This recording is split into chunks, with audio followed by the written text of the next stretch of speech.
All right, welcome everybody. We are live. I know there's a scheduling thing.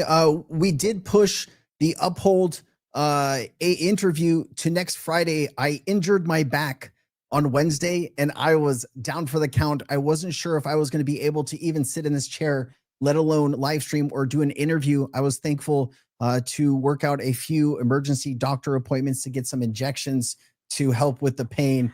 And so here I am, but we're going to be doing the Uphold event next Friday, 10 a.m. Hawaii Standard Time, 3 p.m. Eastern.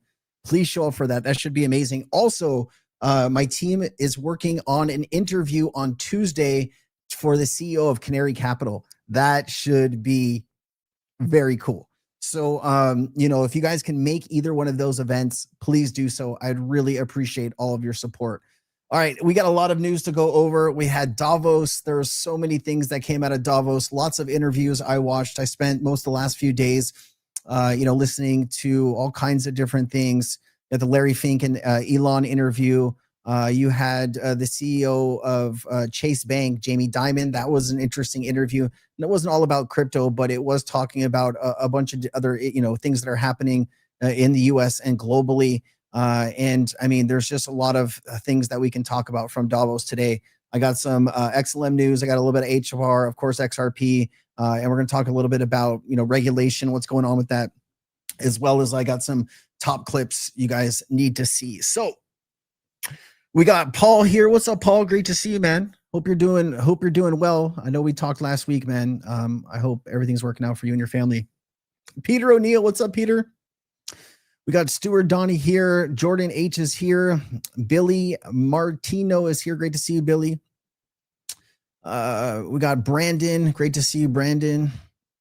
Alato. Great to see you. Sveta's here. Great to see you, Sveta.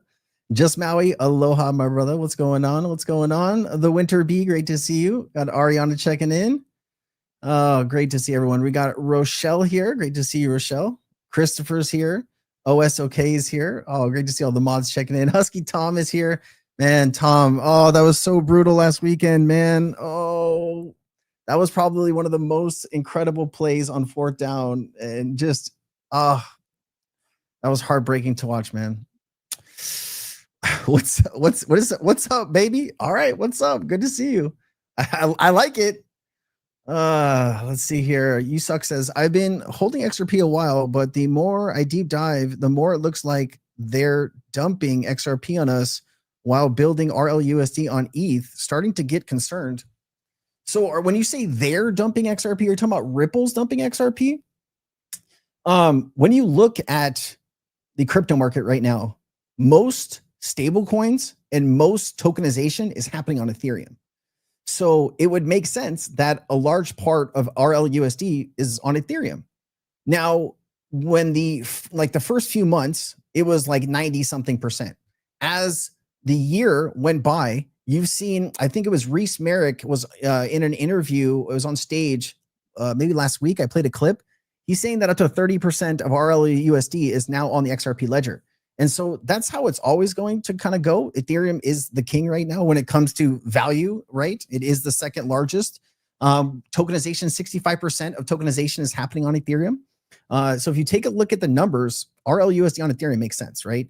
And so now you're starting to see RLUSD go across different chains, right? With the NTT token standard, that was through Wormhole. And I mean, you're going to see it on a bunch of different chains. You just saw Binance approve RLUSD. So I get the frustration, but this is a part of business. You got to go where the money is. And because of the lack of development on the XRP ledger during the lawsuit, that was on Ethereum, man. And I get your frustrations, but you got to look past like the one or two things, right? You can't just look at, yes, should more RLUSD be on the XRP ledger? I agree. Are they going to get there, right? When Ripple uses RLUSD through its infrastructure, should that be on the XRP ledger? Absolutely. But you have to go where the money is. And I'm not upset about it, but I think just maybe, taking a deep breath and understanding the crypto market and where it sits today, I think it's important that you have it on some of those networks with the most money.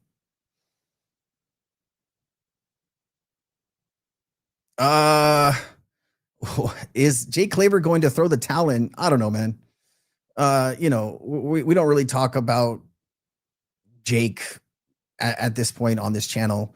You know, one, maybe I don't want to be sued for maybe saying something about Jake. And two, I think a lot of promises he's made haven't yet come to fruition. And I think a lot of people are starting to, you know, see that, you know, there's a lot of things there. You know, it's, I don't know. I don't want to be the next Zach Rector, man.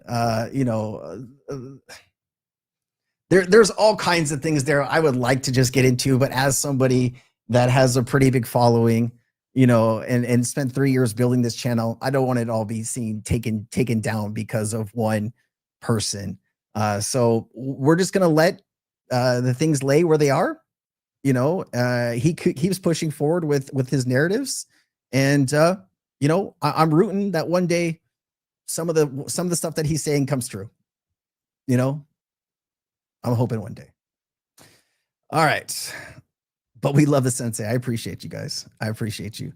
Man, I can't, you know what? Over the last few days, there's 2 tokens that I've been buying more of. And that's Flare. And I bought a little more HBAR. HBAR at 10 cents. I was like, okay, yeah, I'll take some of this. But Flare, I did a video earlier today. And it was about Flare in the XRP ledger. And the Flare airdrop, which has spanned 3 years, ends this month, right? And it's 97% complete or 97.2%. I think maybe there's like, maybe it goes into February, but like it's ending. And that is 24 billion Flare was distributed. Okay. And that is a lot of Flare distributed. And that is a lot of selling pressure, because that's basically free money is what people were given. And you had just constant selling pressure on that token. With the airdrop ending and that selling pressure reduced and all of the utility pushing forward with Flare right now, I think if you're not looking at Flare right now, it's still around a penny. You know, you in the crypto market, you look for opportunity. And sometimes opportunity lines up, and you are seeing like all of their institutional development, all of their infrastructure that they have been building out for the last several years is finally here, and the airdrop is ending. I think that's 2 great powers meeting for you know, the token going up. That's my personal feelings. And you know, I'm gonna keep adding Flare at, you know, $1,000 gets you almost 100,000 tokens. Yeah, I'll buy some of that at this point. Let's see here. We got some Toby checking in from X. Once the Clarity Act passes, can Ripple move all of the financials through their acquisitions on the XRP ledger? Ooh, that's a good question, Toby. I don't know. I guess you'd have to understand what would be the benefit of that other than a news story. I mean, a 200 million acquisition is not going to really move the needle too much. But this is maybe a good question we can maybe start looking into. You know, it's not something that I've personally thought about. But you know, I appreciate you pointing that out, and we'll take a look at that, man. Yeah, I know, man. That whole thing was, I don't know what to say, man. I remember that time, and they were saying that they were going to participate, and then they decided not to distribute. That was unfortunate, and I can see why a lot of people are frustrated with that. And wasn't there like a lawsuit about that? I'm not too caught up with what Coinbase and Flare and all that stuff, but yeah, I get it, man. Do I own any silver? You know, I don't, and silver's gone on a great run. And for the people that own silver, congrats on that. You know, I'm not, you know, I'm more of the crypto focused in investing. I know people, you know, silver and gold and all of that stuff. I have like a little bit of gold, but not silver. I know like my dad, you know, was a heavy buyer in silver, you know, over the last like 10 years. And so I think he's pretty happy with that.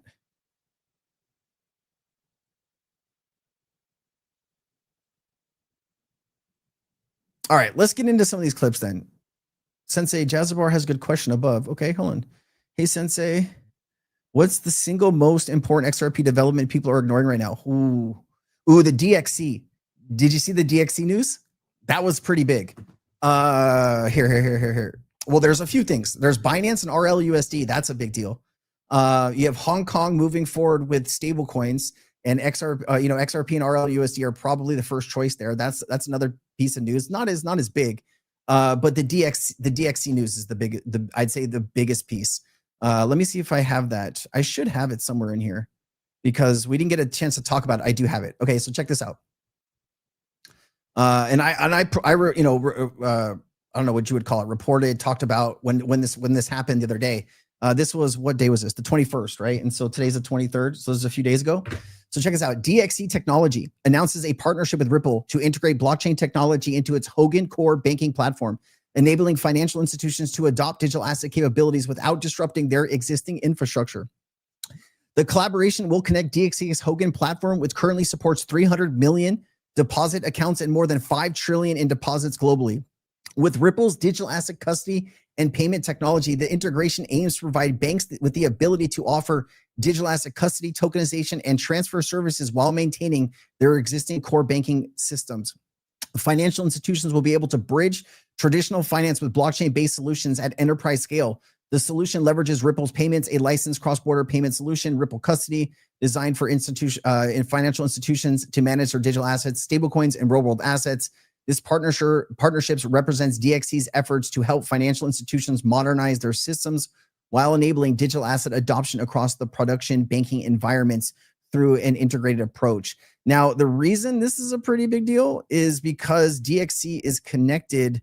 Here, let me show you this. Wait, do I have two pieces here, right, on DXC? Yeah, here's two. Here it is. So DXC, Ripple deal plugs Ripple custody payments, RLUSD, and indirectly XRP into the core systems.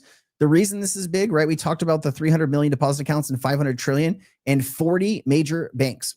Also, it has 6 of the top 10 banks too that are connected to this platform. And if you actually go to DXC, like here's some of the partnerships with DXC. You got some of the biggest companies in the world. You got AWS, you got Salesforce, you got Oracle, Red Hat, HP, Google Cloud. I mean, Microsoft's on here, IBM's partner, Dell. I mean, it just, every name is big, right? And I think did I have the website pulled up here? Let me see. Yeah, here's the website. Okay. And so on their website, you can go to their main page here.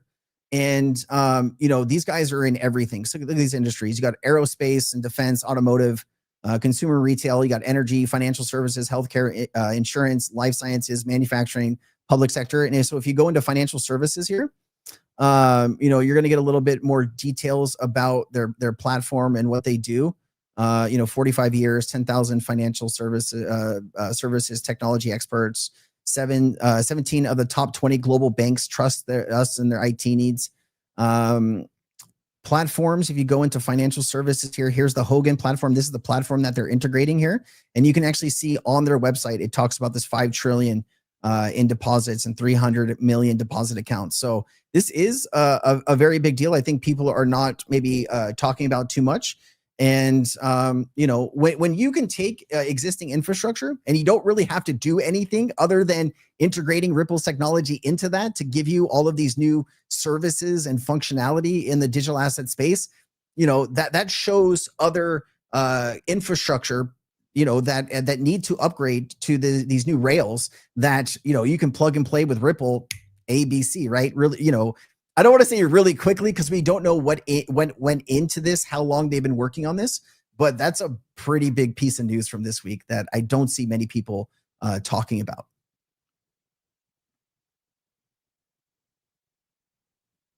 So we got Toby saying, I'm from Australia and we got a new political party coming up and they are pro Bitcoin and crypto. I'm starting to think this whole thing is a simulation.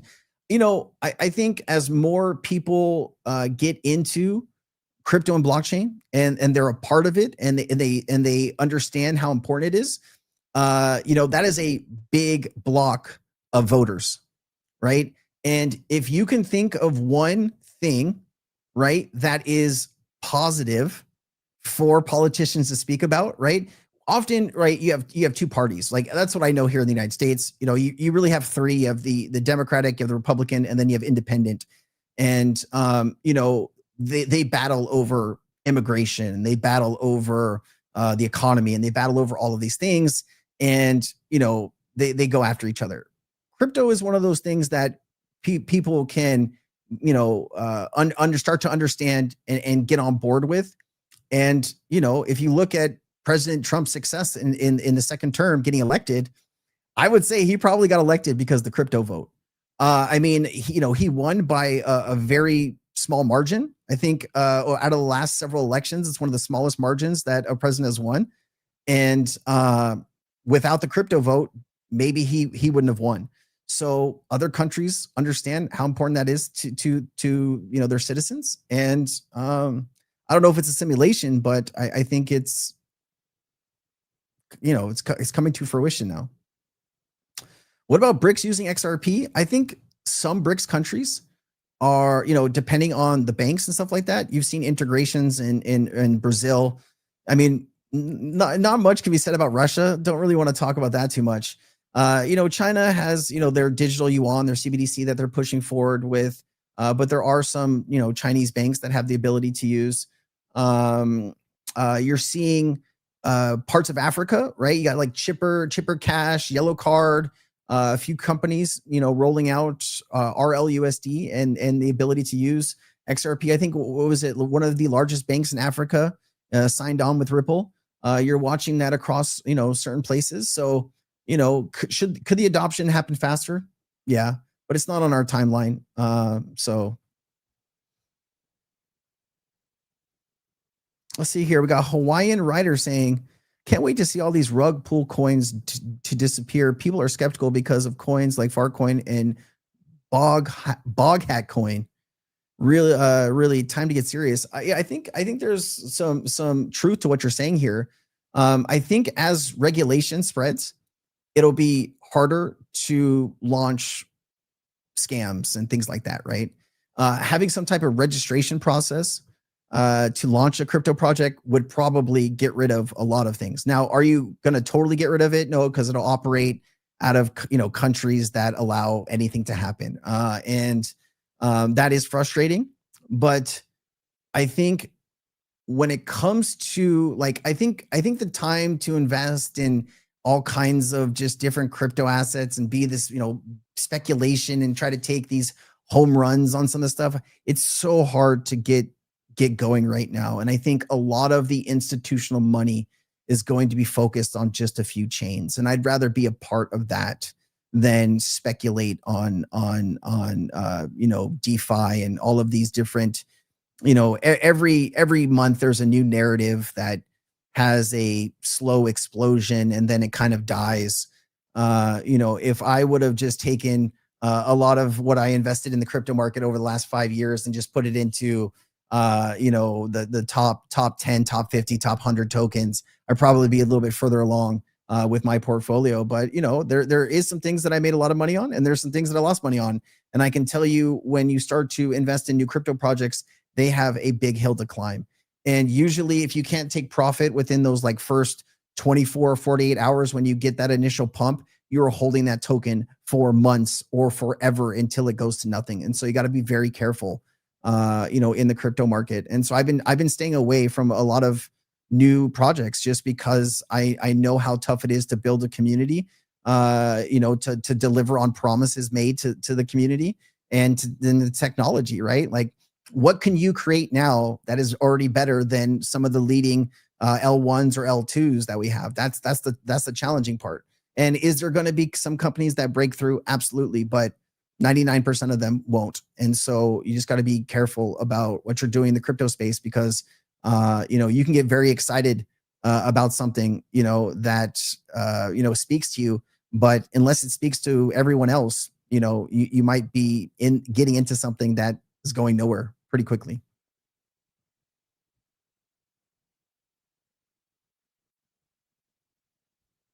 Yeah, I think, if you look at, what is it, like Nigel Farage in the UK, he's going the crypto way, right? I have a clip from him. Where's his clip? Did I bring it on here? Hold on.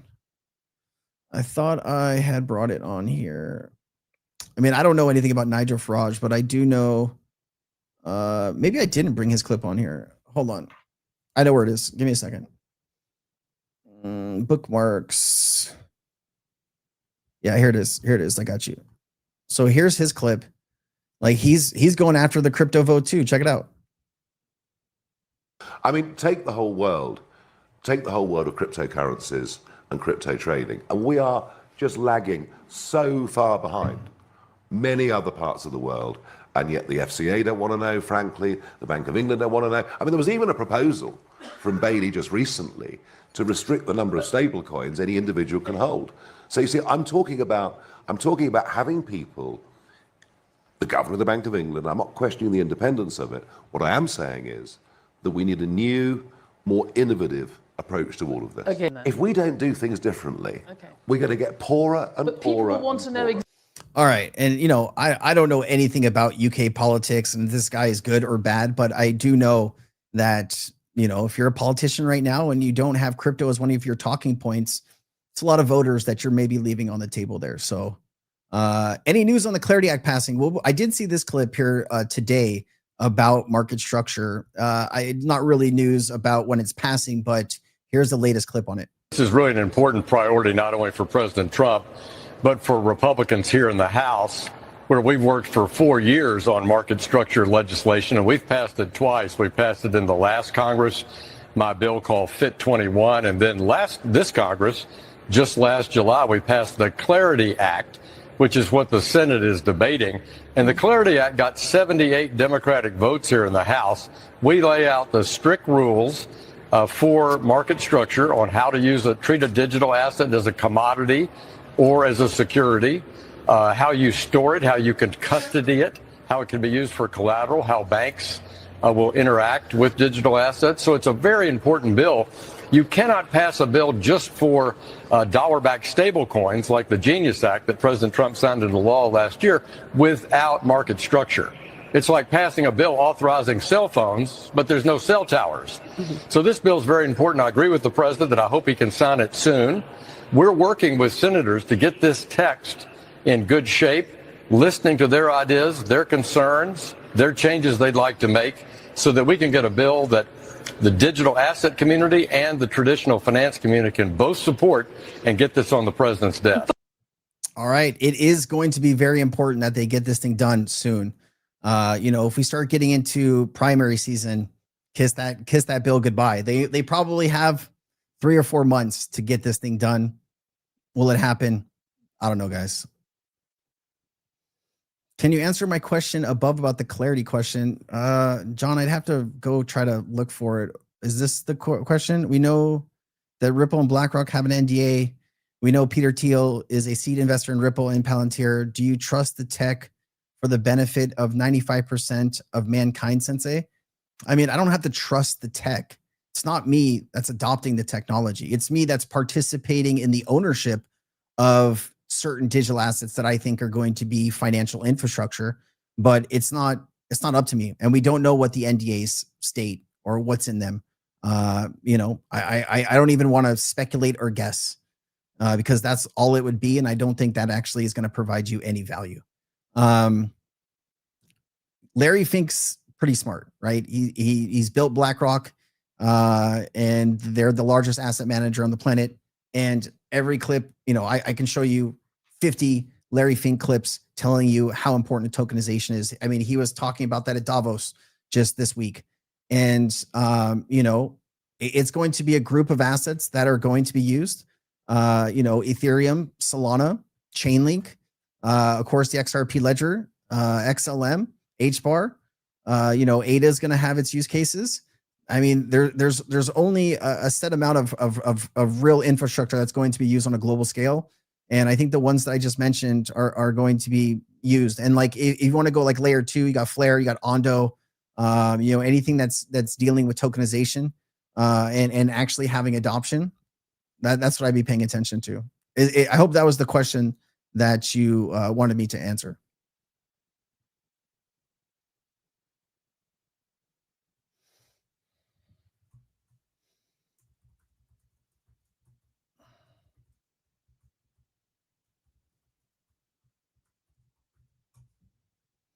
Hold on 1 second. Let me just look something up.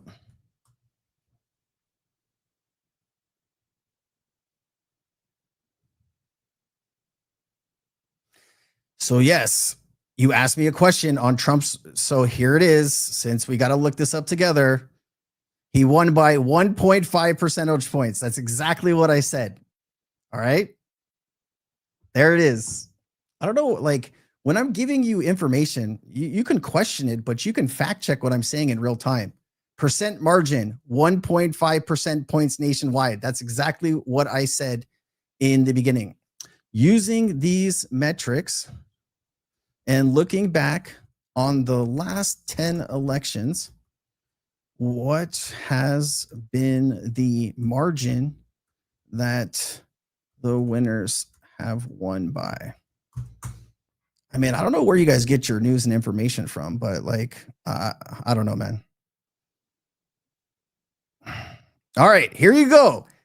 And this is just to back up what I said to be factual and true. Here's Donald Trump's margin of winning. Here's Joe Biden's, right? Here's Donald Trump's 2016. Oh, I'm sorry. It was less in 2016. Barack Obama, 3.86. Barack Obama, 7.28. George Bush, 2.4. And then you have to go back 20 years to get even close. And that was George W. Bush. Bill Clinton won by 8.51 and 5.56. And then the first Bush won by 7.72. And this is going back almost 30 plus years. So I'll stand behind the statement I made that Trump won by the slimmest of margins. That's an actual fact. Fact. Good luck though. I know you might not like what I'm saying, but do know what I say comes from a lot of research, right? And if you can disagree with what I'm saying, I get that. I understand that maybe that frustrates you, or maybe that's not what you've been told by the places you get information, but that's the actual facts of what has happened in history. And I will always go by the actual facts in history.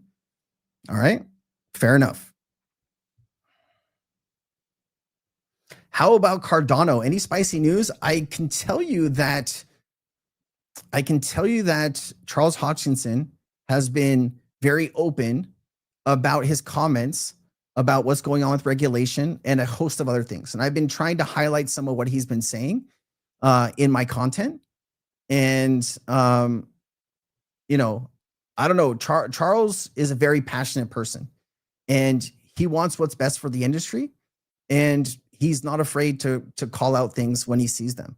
I don't know if I have any Cardano specific news in what I'm going over today, but I will try to bring some more of that if you're interested. Absolutely.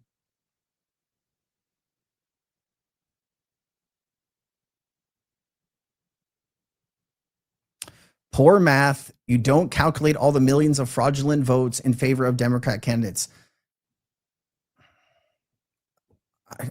I can't get into like, I don't know what you're talking. Like, I haven't seen anything in news about people being arrested for fraudulent voting, right? And if you believe that the vote was fraudulent, wouldn't that make Trump being elected fraudulent? I'm trying to understand what point you're trying to make. But if you're saying that the election had a lot of votes that weren't real, then he shouldn't be the president, right? Because there was an issue with the election. Like, people want to rewrite history, and I don't like, why? Like, it's history. You can go look at it.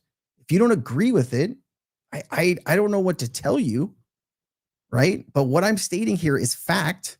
I can't speak to all the conspiracy theories that I don't follow. So, you know, I think you're talking out against yourself here, man. But let's just continue. This is why politics are never. I don't know, man. Like, we get so wrapped up into fighting with each other about stuff that's not even real. It's debilitating, man. It's so debilitating. Yeah. How many? Oh my God.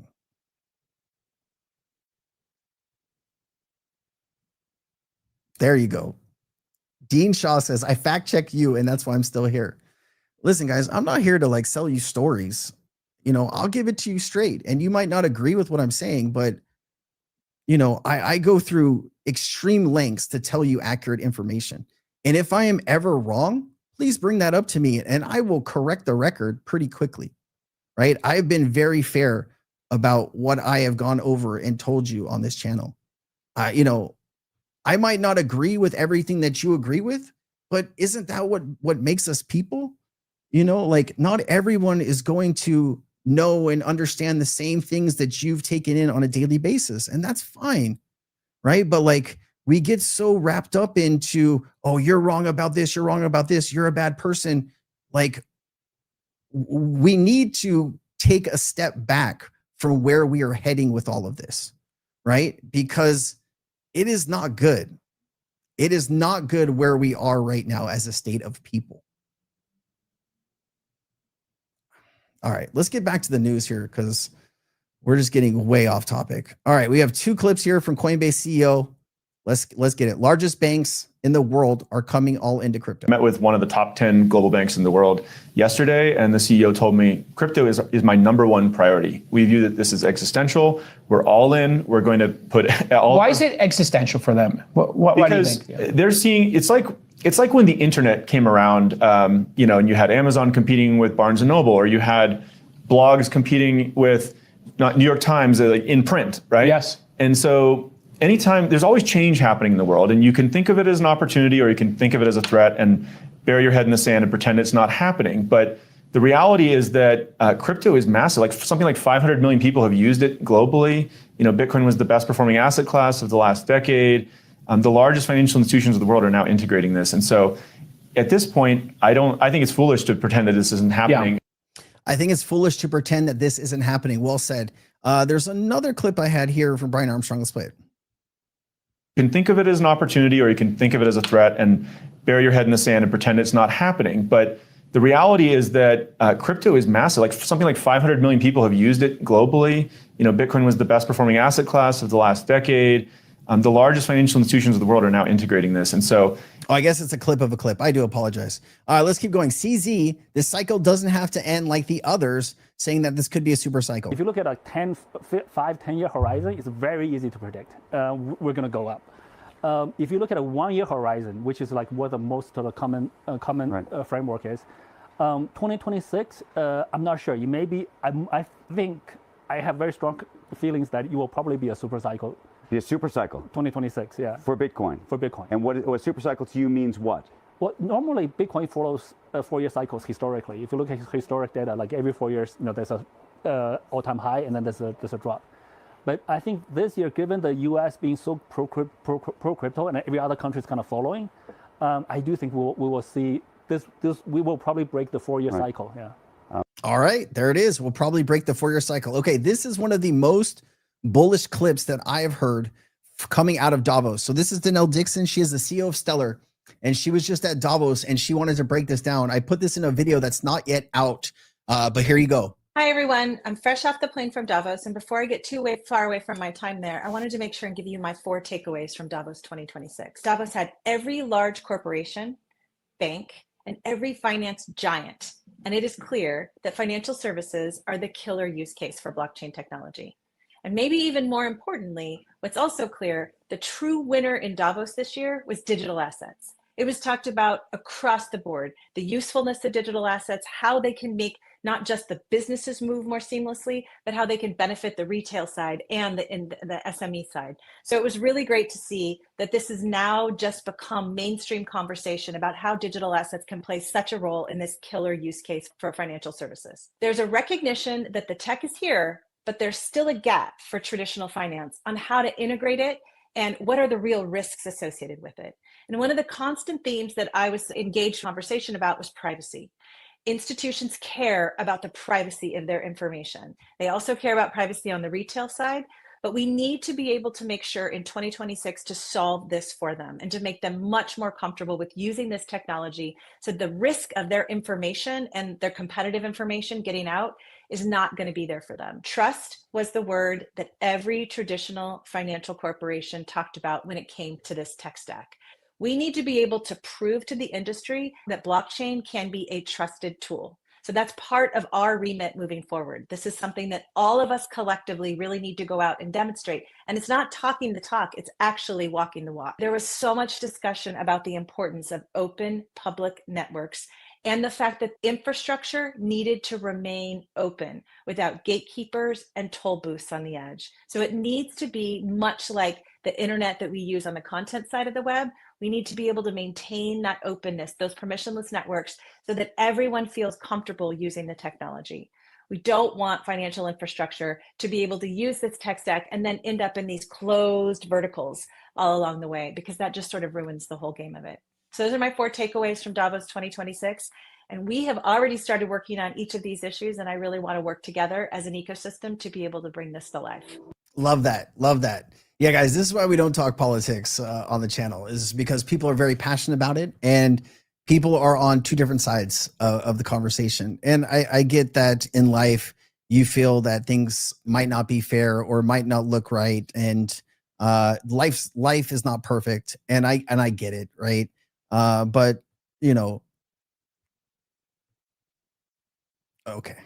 I don't know, man. I don't know what else to say here, guys. What happened to the digital euro? Wasn't it supposed to go live in the fall of 2025? No, so the testing of the digital euro was happening in 2025.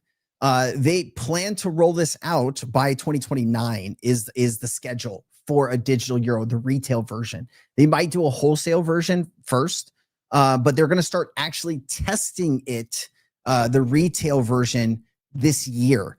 And I'd imagine they could pull that timeline out sooner, like if they wanted to. But it is 2029 when it's set to go live for everybody. I really appreciate the donation to the channel, Michael Casey 81. Thank you, man. Appreciate you. That goes towards Luna. Thank you, dude. Life would be much easier with a 50K XRP. We got to get to a $10 XRP and a $50 XRP and a $100 XRP before we get to a $50,000 XRP. Like, you do understand when you're talking about a $50,000 XRP, you're talking about a market cap of like 4 or 5 quadrillion. Like, it's more than all money and value in existence, period, full stop. Now, you know, maybe that happens one day, but it's, you know, you would need total global adoption of the XRP ledger, and you would need the available supply of XRP on exchanges to be like 50 million or 25 million. Like, you would need just no circulating supply of XRP at all to get to some of those values. And I get it, market cap doesn't matter, but it does matter, right? Market cap in crypto is not the same as market cap for regular companies. And I understand everything with market cap multipliers and how all that works. I've researched it. You know, that's what I'm saying. You need the supply to be like so low where the market cap multiplier is like 1,000 or 2,000x. And to be able to get to those levels, you're going to need just the available supply of XRP to be extremely low. We've done a lot of research on this. I have, and I've shared all of this. You can go to my channel and look up market cap multipliers. I break it all down. You know, I agree that some of these assets will be much higher prices than they are today, and that's what I'm looking forward to.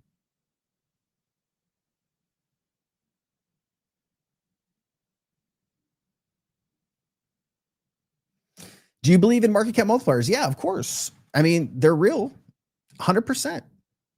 You know, I think that, you know, you need the supply to be a lot lower than it is for those to really kick in. And you also need a lot of money to come into the ecosystem. And that's hopefully coming soon. Luna's doing good. Thanks for asking. Yes, we do get mugged when we take her outside. She is the heart of my life, and I appreciate that. I'll show her towards the end.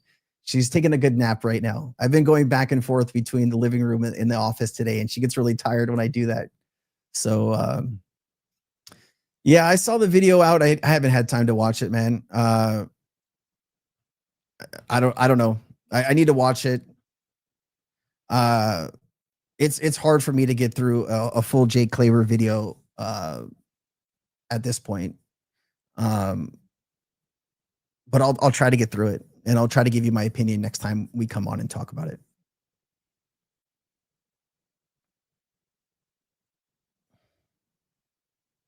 Copy trading, yeah, no, stay away, man. Just like I haven't heard any. Like in the 5 years I've been in crypto, I haven't heard one successful story about somebody copy trading and making a lot of money. That's just my, now I'm not talking to people about copy trading daily, and nobody really brings it up to me. But just be aware, you know, everyone makes it look so simple and so easy. You might be the first maybe successful person if you come back and say you've been successful at it. So just, you know, just understand. Nothing new, it's the same. I mean, I don't know what to say, man. I don't know what to say.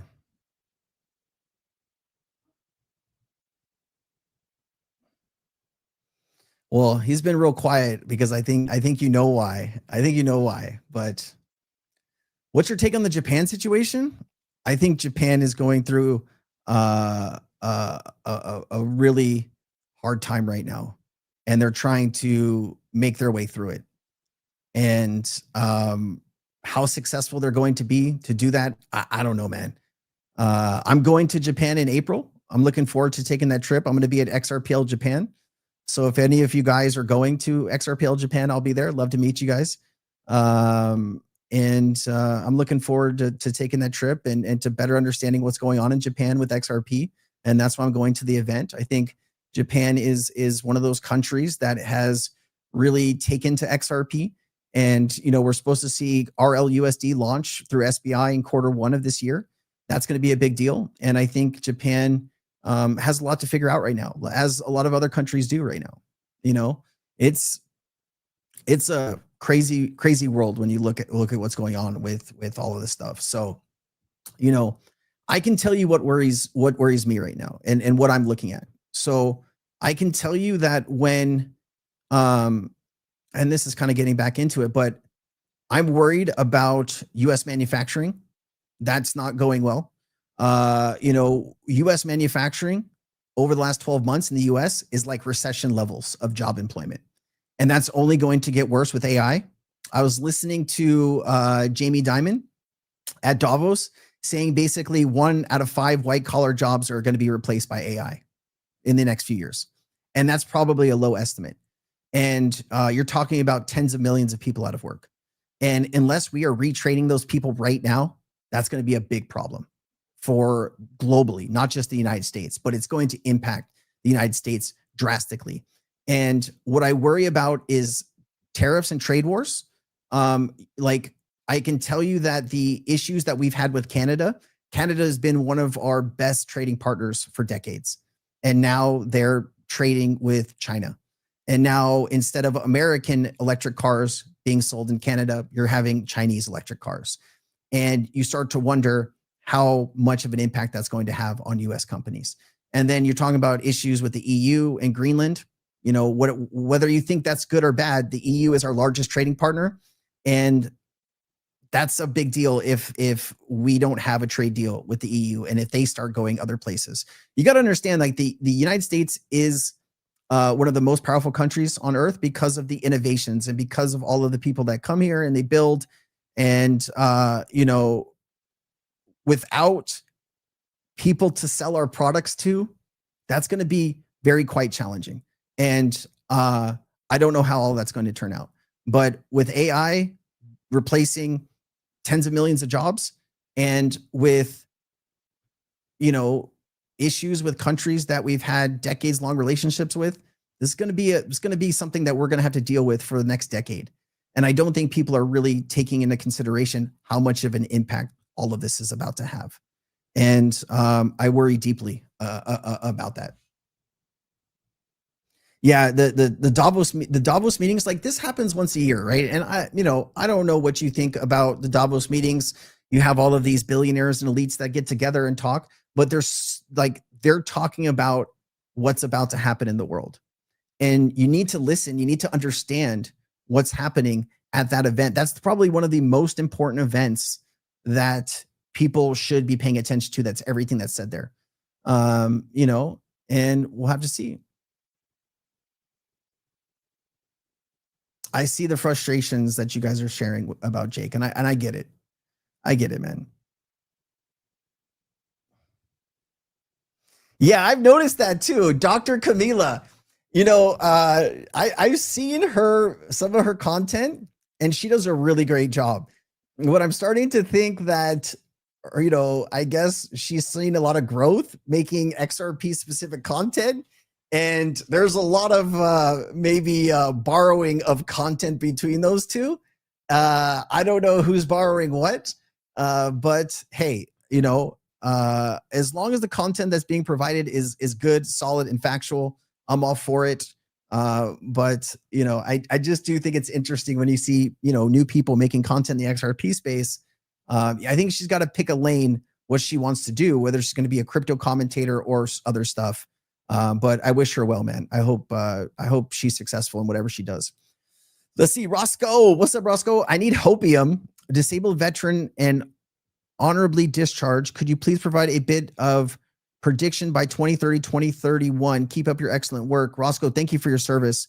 You know, I don't even know what it takes to serve, you know, my country. And so I respect and appreciate everything that you've done. I can't even comprehend what it's been like to live in your shoes. So thank you for that. By 2031, are we talking about with the crypto market? Or are we talking about just everything? Let's just kind of start there. Some of the words that I said recently about AI, I think that's going to be a very scary time for people. I think you're going to see more countries rolling through universal basic income. Like the problem right now is, if you listen to the Jamie Dimon interview, like I was listening to this last night and this morning when I woke up just to finish it, the first 10 minutes of that interview is probably all you really need to watch. I mean, if you watch the full 35 minutes, great. But he tells you how impactful AI is going to be. He said that every department in Chase Bank, JP Morgan Chase, every department is using AI and how to, you know, test and create and implement. And when one of the largest banks in the world is telling you how important AI is, we should listen, because that ripples down to every other sector. And you got to understand that where it used to take 100 people maybe to run a company, now you can do it with 10 people in AI, really. And so what happens to those 90 other people? And one example I heard mentioned, I don't know if it was the Jamie Dimon interview, but it was with truckers. Here's an example. In the United States, there is about 2 million truckers, and each trucker, depending how hard they work and all this stuff, they make about 150 grand. Maybe they make a little bit less, maybe they make a little bit more, but the average trucker is pulling in about $150,000. Now with AI and robotics, you're going to have driverless trucks, and that gets rid of 2 million jobs just like that. And that's one sector, 2 million unemployed people.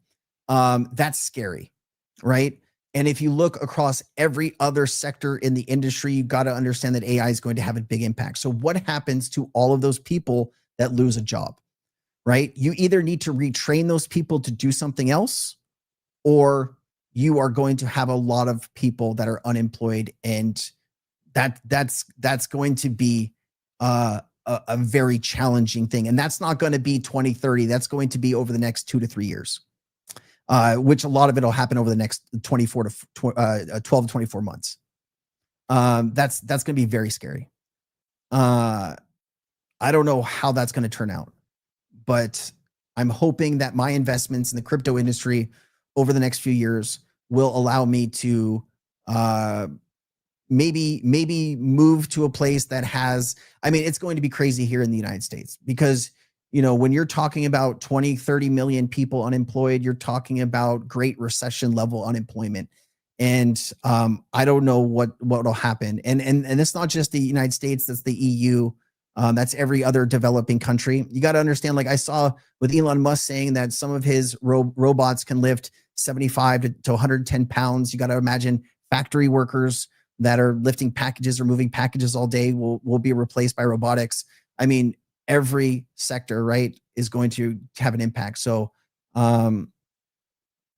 It's scary, and I wish I had a perfect answer with what's going to happen. But I would advise people to please start using AI, start understanding how it's going to impact your particular role and where you work. If it comes down to you and somebody else that stays in your company, it's going to be because you have knowledge on how to use AI and how to make that impactful in your job and your role. If you have no idea how to use it, just like you're researching crypto, start researching that. Roscoe, thank you for your donation, man. And I really appreciate everything that you've done.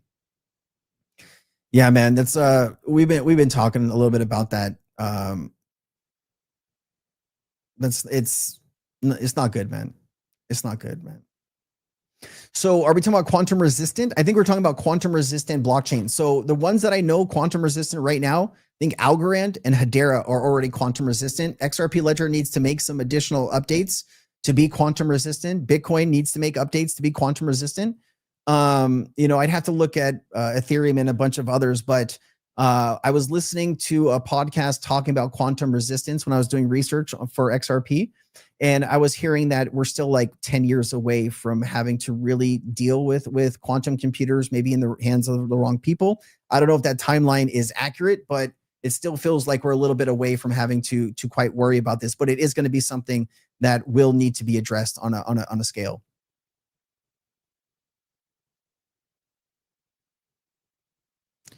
Quadrillion. It's like tomato. I'm not going to say everything right. I'm not going to read everything correctly. I'm not going to be perfect. So I'll apologize in advance for that, but I'll do my best to make sure that my verbiage is better for you. All right. I'm trying. I try with all of my might every day. Thank you for letting me know. Beast Coin. What is Beast Coin, man? Is that like Mr. Beast Coin?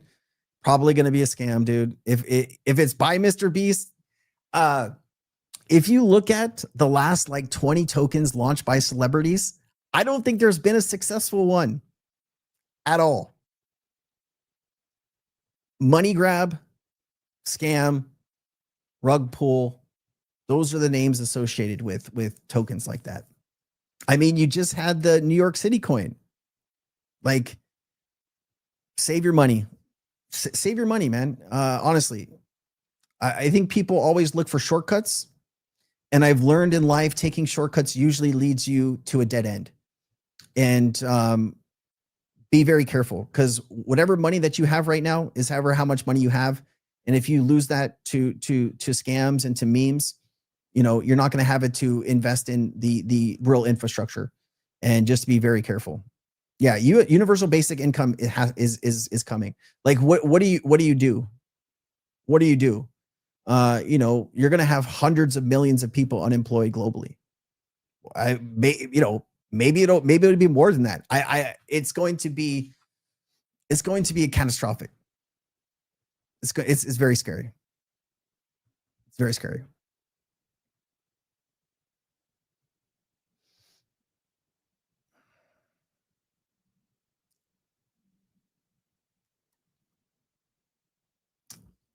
I'm not Canadian. I don't know much about Canadian politics, but I do know when I watched Mark Carney's speech, I was moved. I thought he spoke very well, and I thought that was one of the best things that I heard in the Davos arena of speeches. I think there were some things that were said there that are unfortunately true. The Canada is now moving away from the United States. And if you're in the United States and you have a business that does business with Canada, you might not have a business anymore. We had this free trade agreement where things could move across the border from the Canada into the US and US into Mexico. And that was doing really well. And that was one of Trump's signature pieces of legislation from his first administration. That was an incredible deal. And now that deal's pretty much torn up and burnt. And if you don't think that's going to have an impact on U.S. businesses, I would say you need to do your due diligence on that. And can you blame them from walking away from all the tariffs and the threats? I can't. I can't. So I think they're doing what they need to do for Canada. And it's a tough one, man.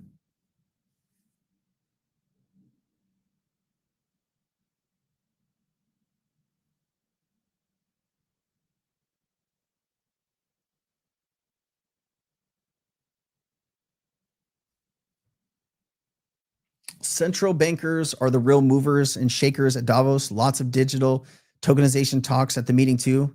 Brad was on a great panel. I highlighted that whole panel. That was a very impactful panel. I mean, it felt like the central banker talked most of it. You know, I would have liked to hear less from him and more from Brad maybe. But I think there was a lot of value from that panel for sure.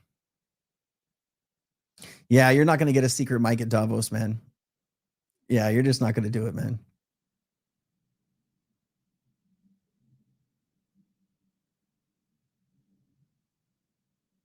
Yeah, I'm not going to switch to AI. Nothing on this channel will ever be AI, guys. Like, I even don't want to play AI clips. There are some pretty good ones now on X. And you know how you know they're AI is because the hand movements are exactly the same. You'll notice when you're watching an AI clip, they'll have hand movements that are identical on both hands. There's some imperfections that you know. AI does a better job than a doctor. I mean, so like this is right. Think of in the medical system how that's going to change, right? It's kind of crazy, guys.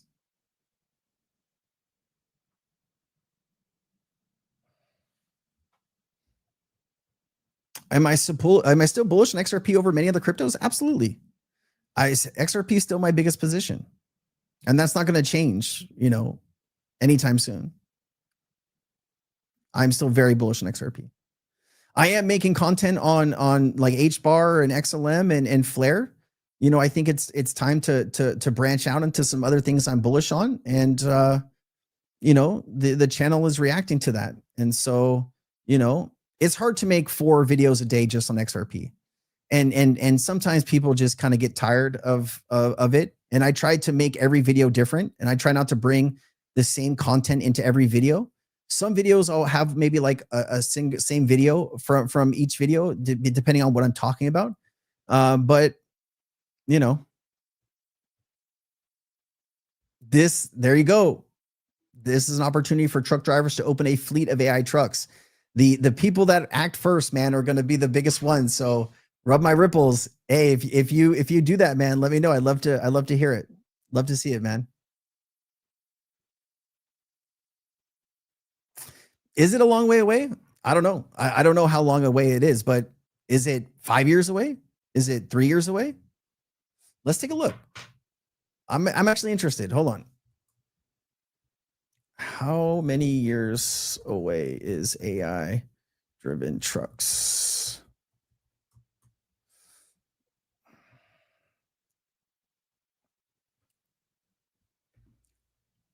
Fully autonomous. AI-driven trucks, meaning fully autonomous, already in limited commercial use as of January 2026. Companies like Aura Innovation and Kodiak Robotics have launched driverless trucking services, launching over 100,000 deliveries miles. So I guess it's not that far away, right? But factory-built autonomous trucks are a major OEM like Volvo, large target commercial scale by 27. So not that far away, Husky Tom. And I mean, maybe a few years is far away for some people. I don't know.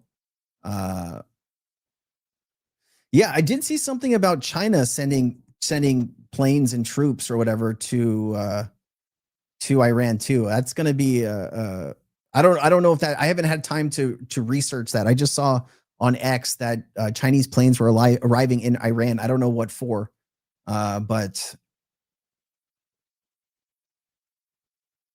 that's going to be it's going to be crazy here. Here, Husky Tom, Luna to Luna, shout out to our vet Roscoe. Anything new from Wormhole? Not that I saw. I did build a video about Wormhole, and understanding that more. I haven't recorded it yet, but it is built. I did that for you, Husky Tom. I need to record that. I'll probably do it tomorrow. It's all about wormhole integration, what it is, how it works, why it's important, everything. I got you, man. It'll be here soon.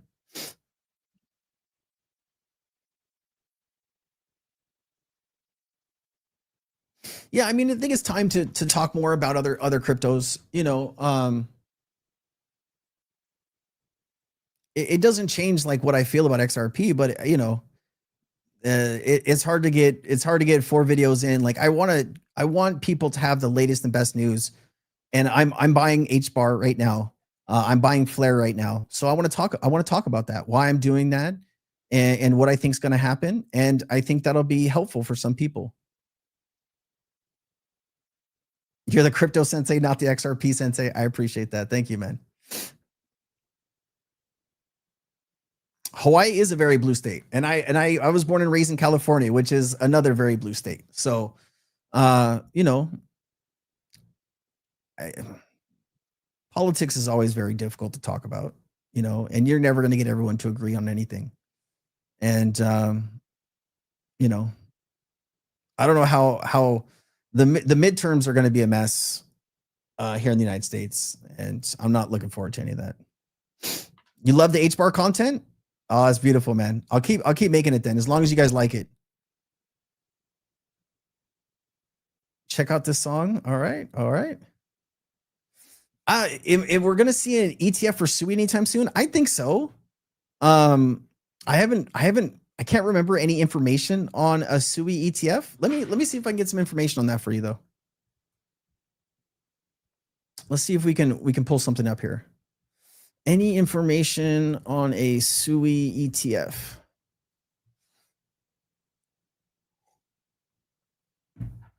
There is a SUI related ETF already live, spot SUI ETF filing in the US, 21 shares, 2x SUI ETF. That's not really, 2x is not what you're looking for because that's not a spot ETF. We need a spot ETF. Bitwise filed for an S1 in the SEC in December 2025 for a spot ETF for SUI. There you go. I don't think it's out yet though, but it does look like it's been applied for. So hopefully we'll get some more information about that soon. Thank you for your question.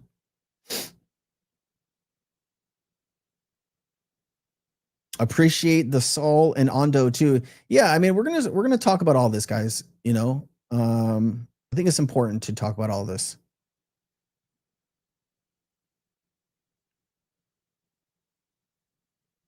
Statter? What's Statter?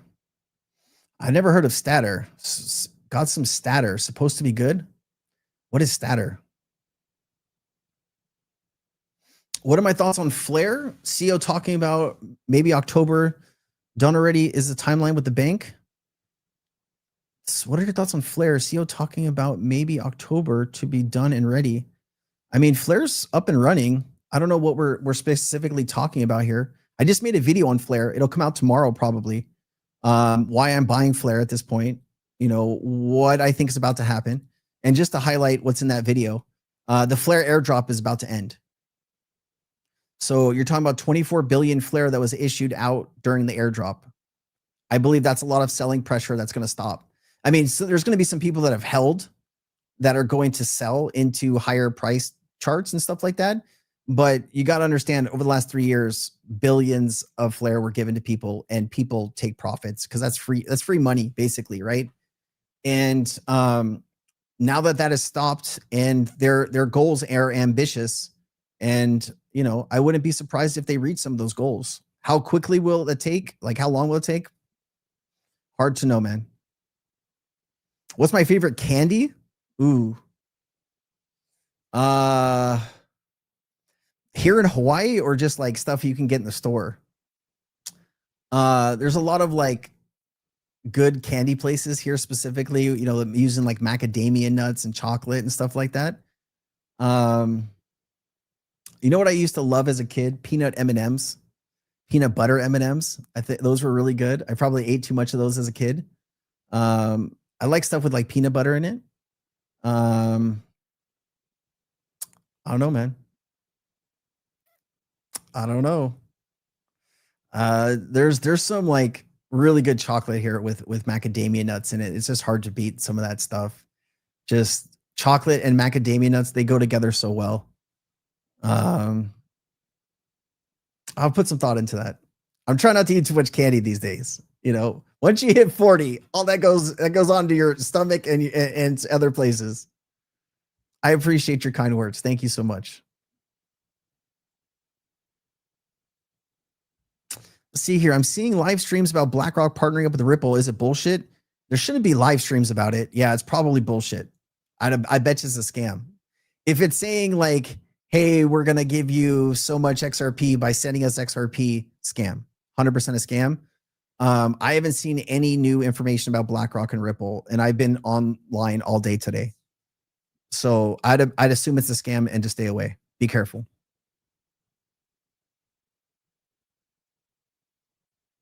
Let's see here. What do you think about the ratio between XRP price and XLM price?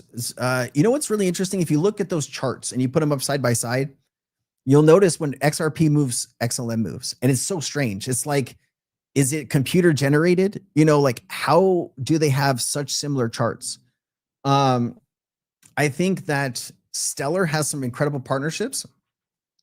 And I think as we move towards this more, as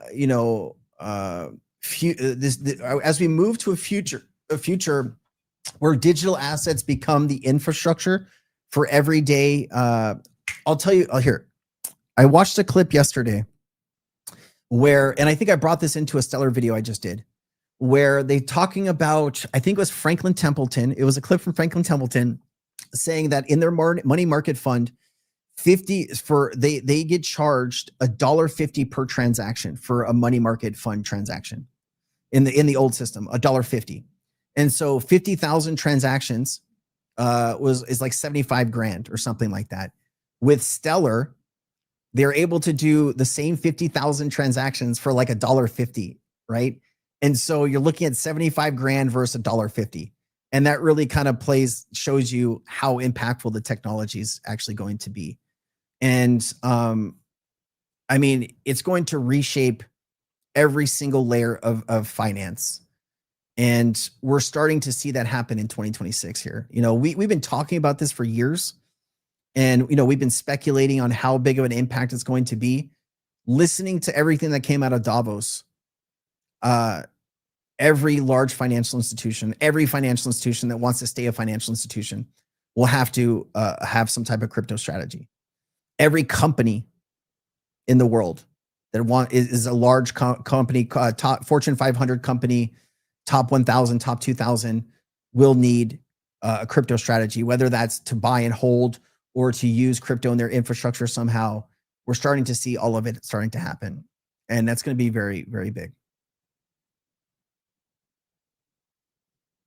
Chocolate covered spam. I've never heard chocolate covered spam.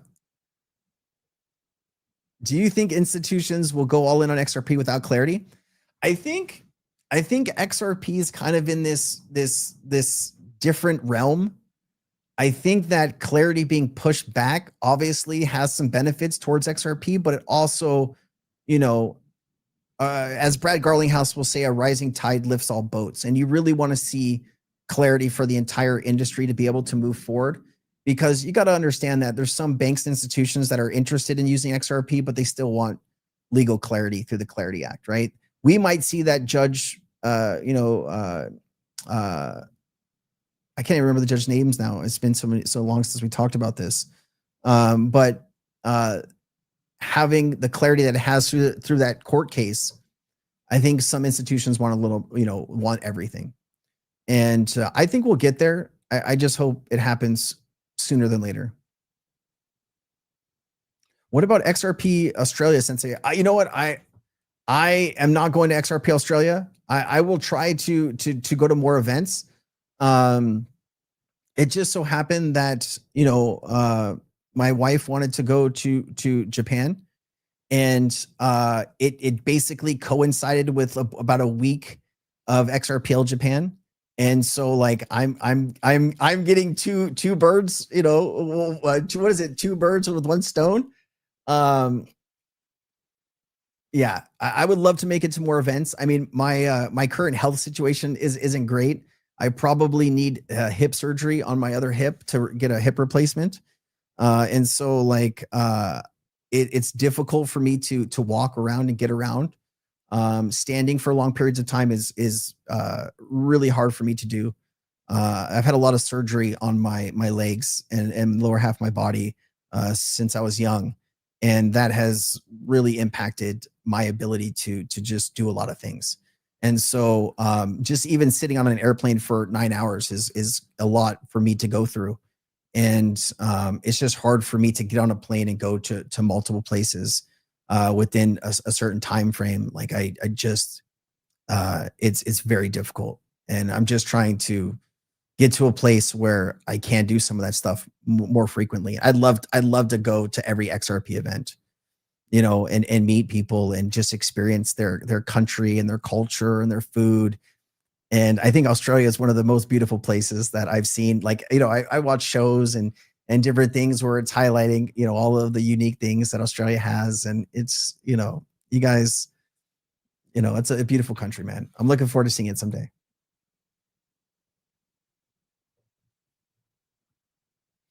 Relying on robots is a much and fatal mistake. You know, I don't think I disagree with you on that. I get it. But, you know, companies are going to go where they think they can save the most money. And if you have 100 employees that need health insurance, time off, you know, sleep, and you have 100 robots that don't need any of that stuff, I mean, I think you can see where this is going. And I get it. I understand. But, you know, I don't run a Fortune 500 company, and I don't have to make those decisions. But from the information that I have taken in, it kind of feels like it's one of those, you know, just like crypto, right? If you don't have a crypto strategy, you're probably not going to be an important company over the next 5 to 10 years. You know, and I think the same thing goes for robotics. And I think it was what Amazon, and how many billions of dollars they're going to be able to save per year by going to a more robotic setup. And, you know, it's terrible for the people that are going to lose their jobs, but it's, you know, they're looking at dollars and not people. And that's unfortunate. And I agree with you. Oh, you know what's really good? Cadbury eggs. Cadbury eggs is probably one of my favorite things to, you know, now that I think about it, every Easter, somehow my wife remembers that I love Cadbury milk chocolate eggs, and she buys some for me. And I like the eggs that have the cream inside. Those are really good too.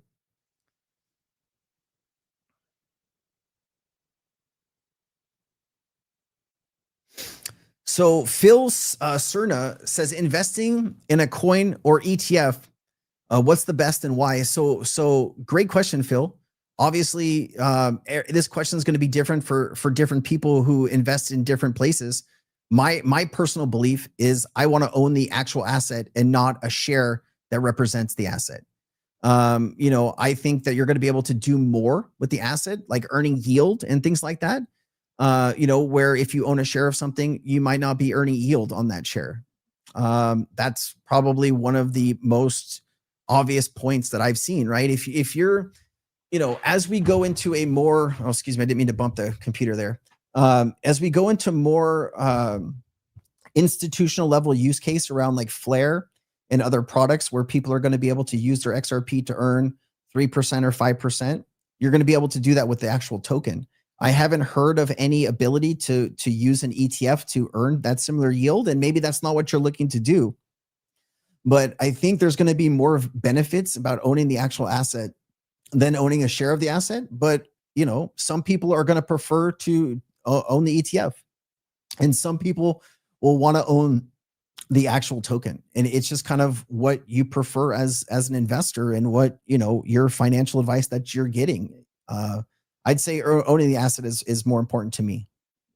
Hope that's fair. Let's see here. Michael LeBlanc says, do you think all institutions will go all in on XRP without clarity? No, I don't think all institutions will go all in on XRP without clarity. And I don't think all institutions are going to go all in on XRP in general. You're never going to have 100% win rate in any market. Solana, Ethereum. I mean, those are two already much bigger institutionally used ecosystems than XRP at this point. And that's largely because of the lawsuit and the lack of development happened on the XRP ledger over those years.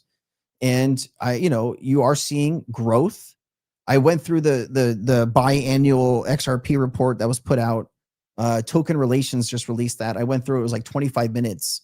I recorded a video before I came into this, actually going through that entire report. And I think the numbers are pretty impressive. But if you take a look at those numbers, we're still only in the millions or tens of millions or hundreds of millions and not tens of billions. So I think there's still a lot of room for this to happen. And I think some institutions are going to want that clarity, and some institutions are going to move forward. I don't know what specific ones are going to want to wait and one specific ones that are just going to go for it. But, we'll see how this plays out. Jolly Ranchers are something that I used to love. Yeah, they're not good. They're not good for you. And I cracked my tooth. That's the last time I ate a Jolly Rancher.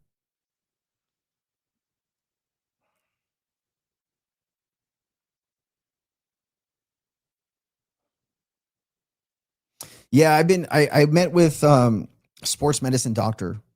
Was that yesterday? And we were talking about stem cells and PRP and a few other things. So we're going to look into that. In my hip joint, in my right side, it's bone on bone in the joint. And so when I move up and down, there's arthritis in there, and I don't have much range in my hip. And I also have bone spurs in my hip, which also adds discomfort and pain, unfortunately. And so I just had some injections in my back and my hip, which relieves some of the pain, but it's not a long-term solution. Korea is about to go crazy with XRP. I mean, it does feel like, well, I mean, we saw that the most traded asset in Korea in 2025 was XRP, right? And it does feel like Korea, they just approved, regulation around tokenizing securities. And we do know that, there's a lot of liquidity there with XRP in Korea on those exchanges. And it does feel like XRP is the token of choice in Korea over Bitcoin, over Ethereum, over Solana. I'm really excited to see all that. I appreciate you for wishing me the best. Thank you. We don't talk much about, health problems and things like that. And there's a time and a place for all that stuff. But at the end of the day, just another person going through life, experiencing all the hardships, that get put upon us, and how you deal with those every day. It's, kind of makes you who you are. And I'm, trying my best every day. That's all I can do. Exoskeletons. I asked the doctor that. I was like, am I going to be able to get some type of, some type of exoskeleton? Actually, he said something about, with flesh and, metal of some kind, you get deterioration. And so until that's solved, I don't think I'll be having some kind of skeleton frame anytime soon, exoskeleton frame. When Lambo, I don't know, man, Willie, this is not the right channel for When Lambo. All I can do is give you the news, man, and my passion and my love for the crypto industry. And, that's all I can do, man. Big money incoming. I agree. I agree with you. Yeah. Cadbury eggs are really good. They're really good. If Japan goes all in on XRP, WJAT will do that to the price. If Japan goes all in XRP, I think we got a misspelling there, Michael LeBlanc. You want to reissue that, and I'll try to answer your question there. Or maybe that was just a statement. Man, is this an offer? This sounds good to me. I don't drink though. I have, I have in the past, like my 20s, but not in like the last 10 years, not since I've been married.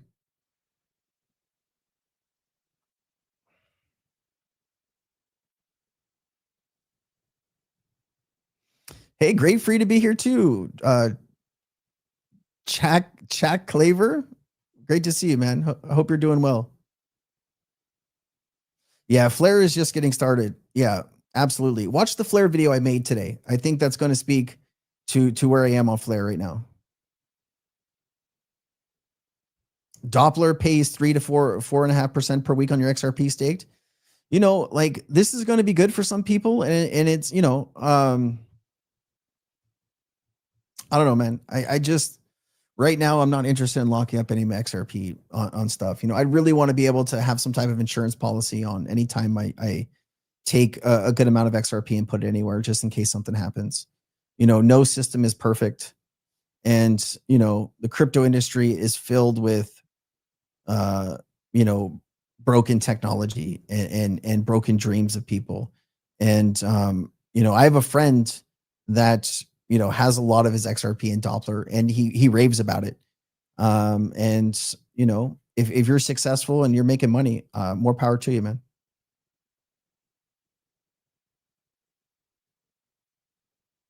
Sour apple. Oh man, I like the blue raspberry ones. Those are really good. The watermelon, those are, oh man, yeah, we're bringing back some good times.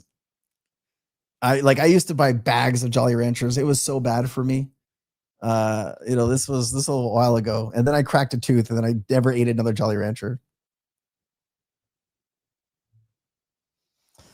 Let's see here. Jazzabar says, "Hey Sensei, at Davos, are the real XRP conversations happening in panels or in private rooms?" I'd imagine private rooms. I mean, the panels are there for public consumption. They're not there for all of the, backdoor meetings that happened and things. And so I'd imagine back rooms is where you'd want to be.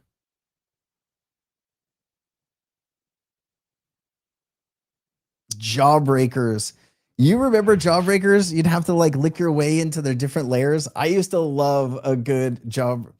Man, is that what those things were called, where they had different beautiful layers of color in there, and you just you'd wear your tongue down to nothing, you couldn't even taste things anymore? Oh man. I've seen some people talking about Flare getting listed on Binance. I don't know when it's going to happen, but I would imagine, those are real people building real solutions on institutional levels. I think a Binance listing on a Flare would be a big deal.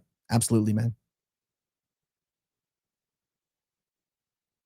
Yeah, I've been hearing a lot about hip replacement and this and that. I just I am 40, and so I'd imagine if you get one done now, I'd have to get another one done if I live another 20 years or something.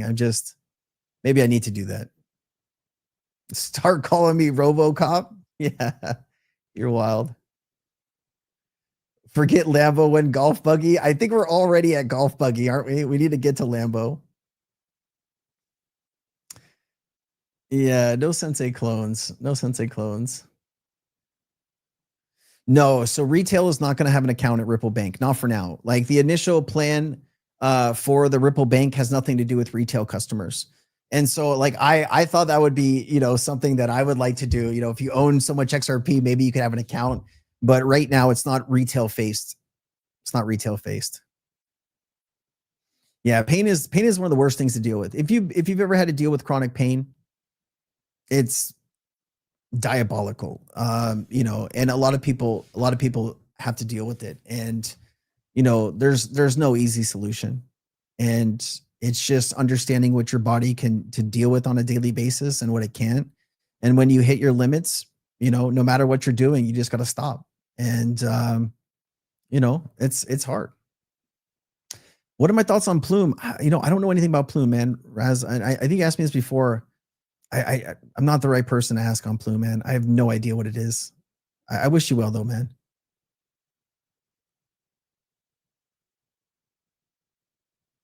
Let's see here. Country Living says, Sensei, I think the projected job loss for AI has been known for at least 1 year. I think knowing these huge job losses may been a reason why Trump was pushing so hard to get more jobs. Totally get that, man. And I'm all for more jobs. We haven't seen that yet happen, right? I mean, if you take a look at the numbers from 24 or in 25, you'll notice that manufacturing has been down. And, they keep talking about all this investment. I'm looking forward to seeing those numbers change. I really am.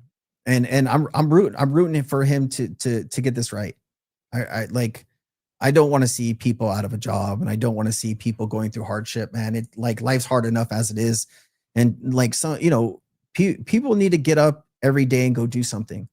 They need to feel like what they're doing is making an impact, right? If it's a small impact or a big impact, it's important to that individual person to make an impact in their job and to see people and to be a part of that. If you get 20 million, 30 million people unemployed, that's a lot of people with a lot of free time. And you just worry about what can happen. So, you start to wonder, right? And this is kind of getting off on the conspiracy side, but you start to wonder that, is the deployment of troops into certain cities, is that kind of like a precursor for maybe what's to come? And I'm just speculating here. I don't know, man. But, you are going to have civil unrest at big levels. And how does a country deal with that is going to be very important. And this is why you really need to be, training people right now, for what's to come.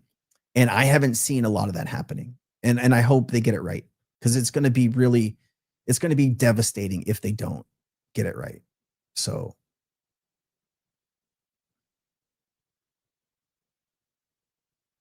I hope so, man. I hope so. I think some of the things that he does are great, and some of the things that he does, I question. And, I don't know if all the trade wars are going to lead to more unemployment and more issues. And that's my critique, right?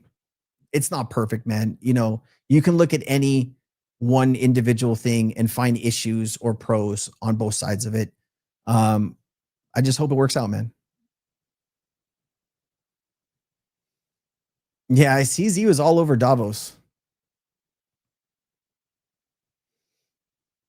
Robo Sensei, you guys are wild.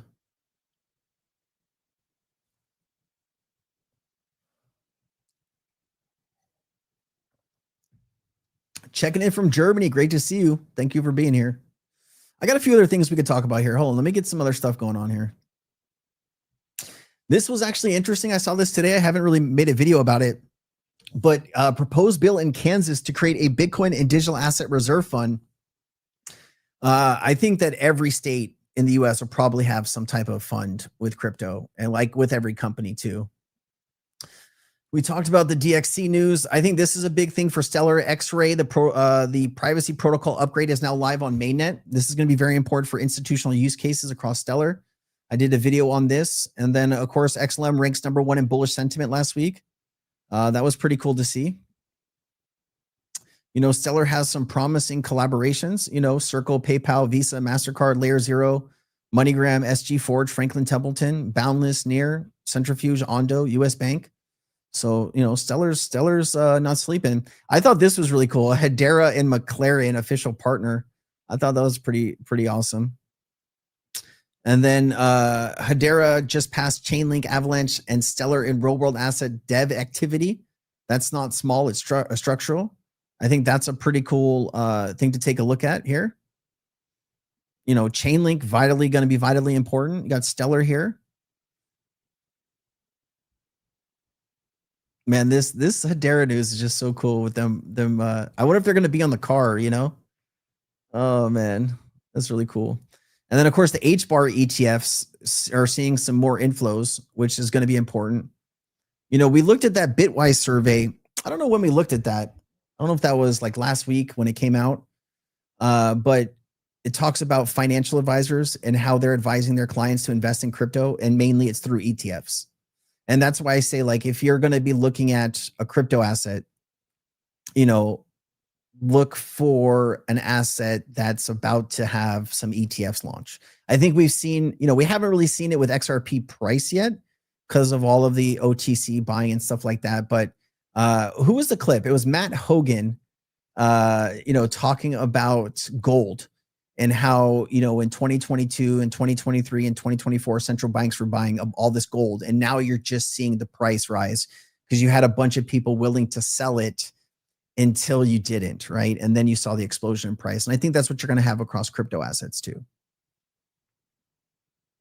Yeah, names on cars, exactly what we need, right?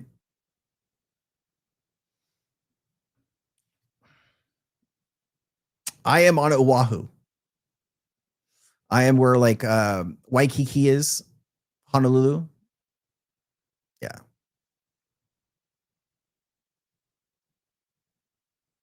Robo Rob, is this my nickname now? Oh, great. I've been looking into Flare for about a year now. What kind of good works are they doing lately? Are you able to share it? Yeah, like Jordan, I just made a video on Flare. It'll come out tomorrow. Watch that video. Highlights are, you know, the airdrops ending. That's a big deal. You know, you're having hundreds of millions of Flare airdropped a month right now, and that's ending. And so, you know, all of that selling pressure, not all of it, but a lot of it is going to go away. And that's a big deal, right? For any token. I think that's why you've seen the token just, you know, suppressed for so long. And maybe looking back, that airdrop was probably not the best idea to have it go for 3 years. But I mean, it's kind of feeling like they knew how long it was going to take for all of their stuff to kind of get going. And we're starting to see that now. And so I just think people shouldn't sleep on Flare in 2026. I don't think, you know, I think it's a good asset to hold, and I've been buying more of it. And you know, we're gonna talk about it, and I'll add Flare and updates about Flare on this channel. Instead of saying you're fired, you can say you're wrecked. He hasn't said that you're fired too much to too many people recently. I think that was more like 10, 20 years ago when he was on the show. Oh, you can't get Flare airdrops anymore. This was back in 2020. I think it was like December 12th or something was the snapshot date, and it's just done. It's done. Yeah, so much work has been done on Flare. Like, it's ready to go. And people shouldn't sleep on it, man.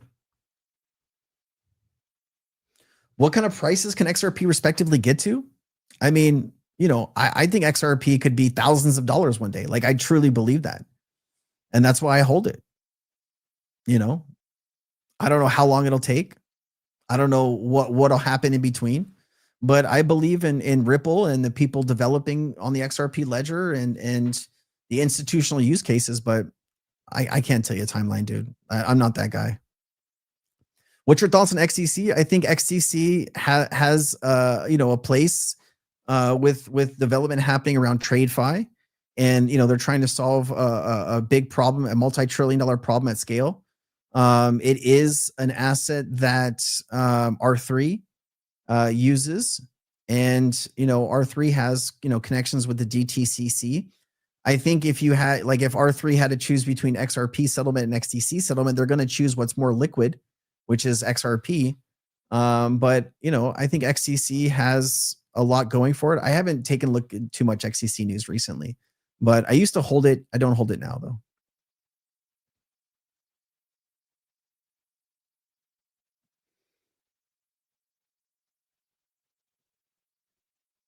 $5 million Flare bag. Yeah, that is good. That is good. My hat's off to you. Yeah, 1 million Flare costs 10K, 10K right now. Flare hits $1, you're a millionaire. Yep. Good point. Good point.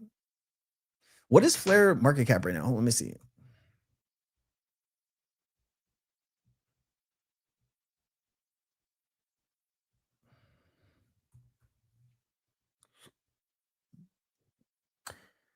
$860 million. Yeah.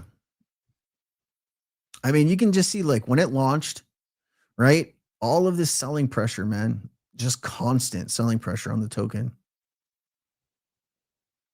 I mean, it was at 5 cents in 2024. It was at 3 cents in, the end of 24.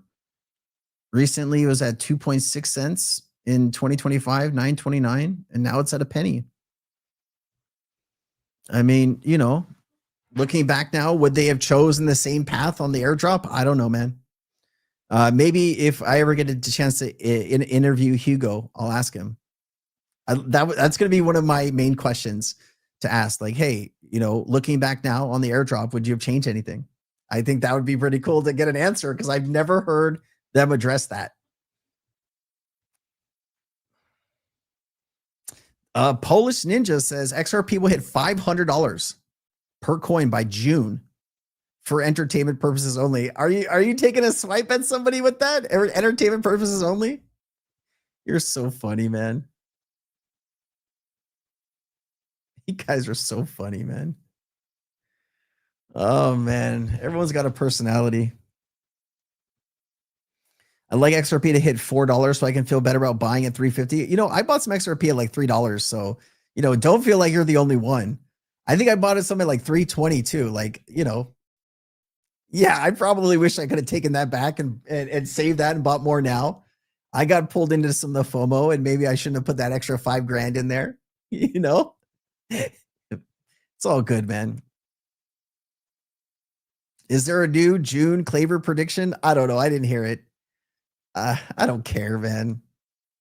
I don't care.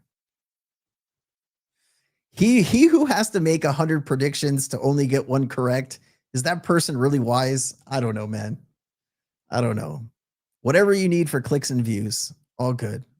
Just do what you need to do.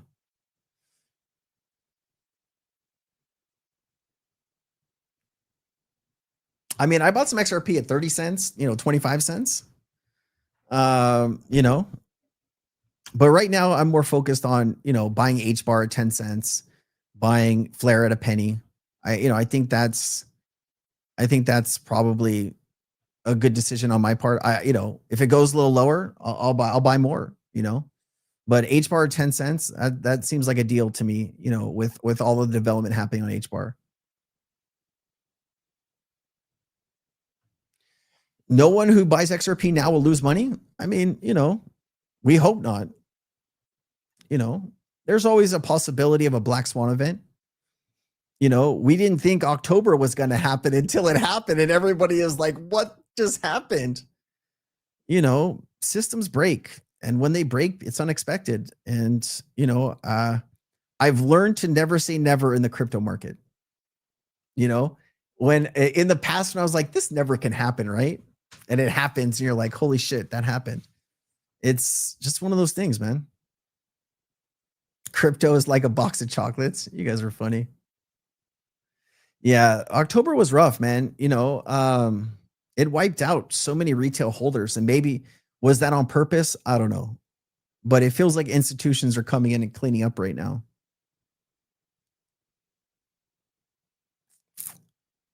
Yeah, I don't know.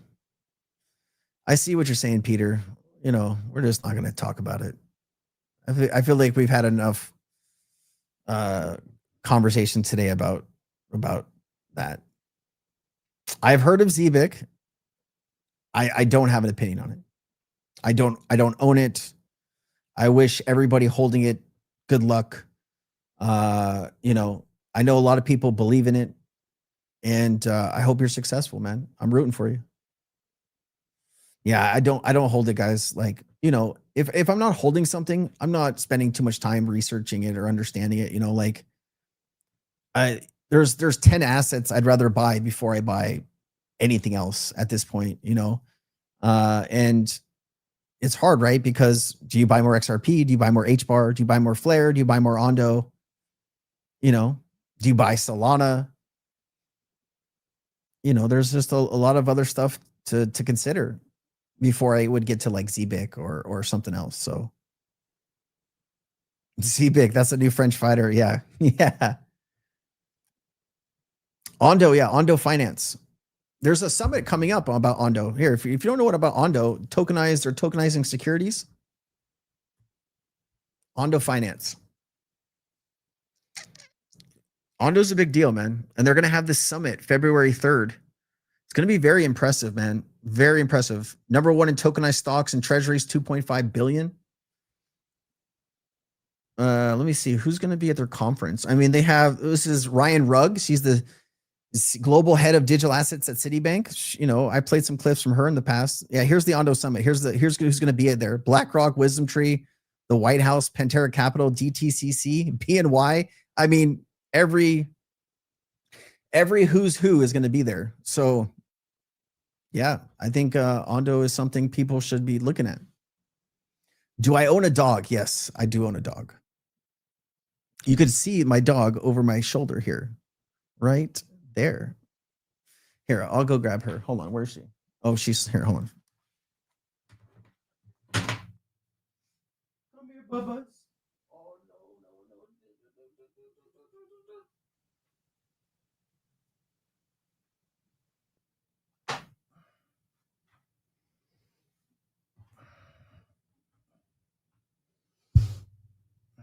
Hello. Hello. How are you? You have a good nap there? People wanted to say hi to you. Can you tell them your name? My name is Luna. This is Luna. She's my world. She's dad's girl. Right? We follow dad everywhere. We make sure that he's not out of sight. He gives me all the best teas.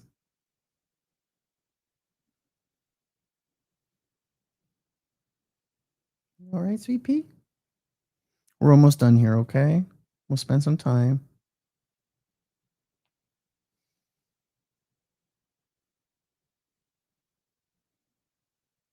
Yes.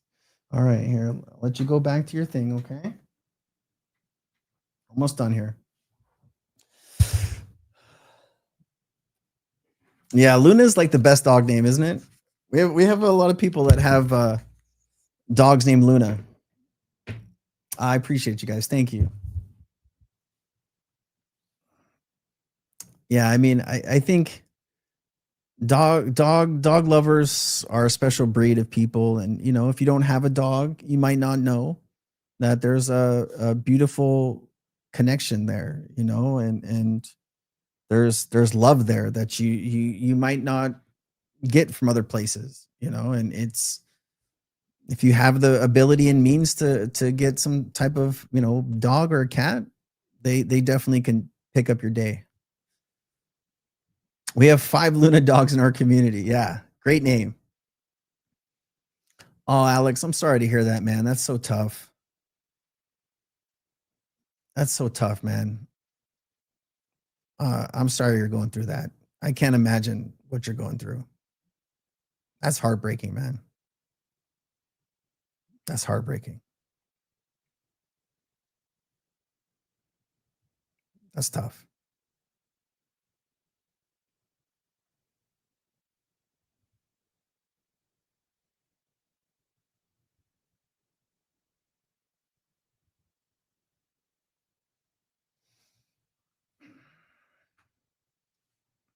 Did somebody did I miss a donation? Oh, Husky Tom, now that you're expanding, what alts do you consider covering your videos? Oh, hey Tom, sorry I missed this, man. I apologize.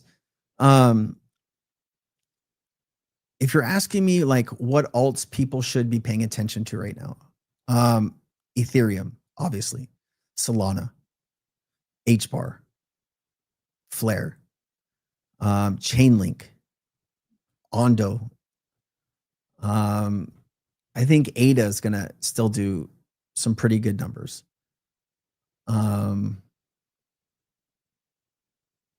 XLM, Stellar.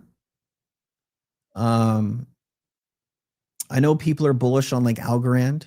You know, I don't own Algorand. I'm probably not going to talk about Algorand, but you know, I'm going to be making more content on HBAR, XLM, and Flare. And I mean, I think like XRP is obviously do I need to mention XRP? But yeah, I think those assets are going to be the infrastructure, and it would benefit you greatly to learn about the assets I just mentioned. I think those are going to be, I mean, I've watched hundreds, thousands of clips at this point. I've literally spent the last 5 years, 12, 14 hours a day, learning everything I can about the crypto market. Actually, now we're going on 6 years, right? Oh, this was like end of 2019. So, let's call it 6 full years of every day in the crypto industry, just learning, growing, adding to my knowledge. And those are the assets I see spoken more about than anything else. Will there be other players that do really well? Absolutely. But if you're asking me what is the most important infrastructure, it's what I just went over.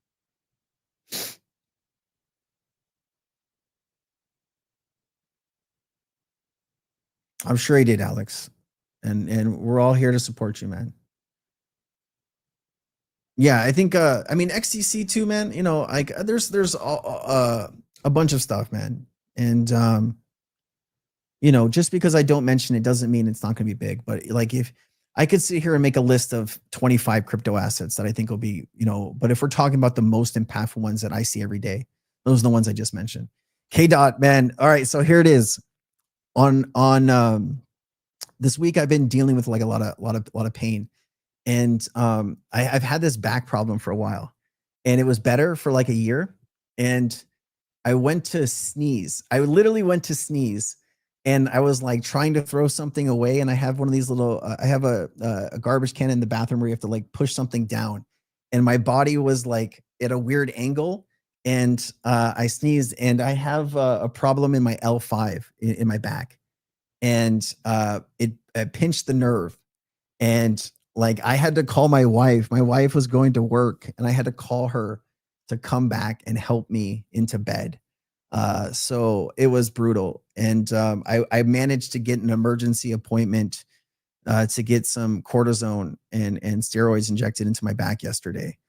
I spent 2 hours in acupuncture on Wednesday, and that helped some, but it was brutal. And that's why I had to push the Uphold interview back, because I didn't know if I was going to be able to get that appointment yesterday. And we made the decision on Wednesday when I injured my back to move that interview to next week, because that's a very important interview for me, and I want to make sure that I am at my best when I do that interview. And so, guys, just to go over, we're working. There's 2 big interviews next week. One of them is going to be with Stephen McClure, Canary Capital. We're setting that up right now, trying to go for Tuesday. Should be around 10 a.m. Hawaii time. So about, we're waiting to confirm with Stephen McClure, and there's his team now. That's going to be Tuesday. And then on Friday, we're going to do the Uphold. The senior vice president of Uphold, Neo Banking, is going to be here. Those are going to be 2 really big interviews. I'm very proud to be setting up. My team's been working really hard to do that. So appreciate you asking me, man.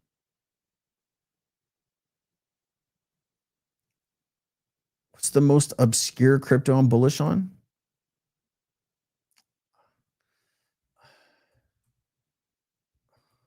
Hold on.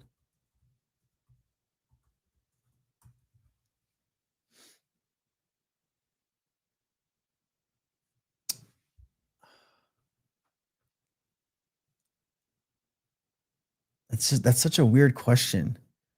Like what is a crypto asset that's not really like mentioned or talked about that's going to be big?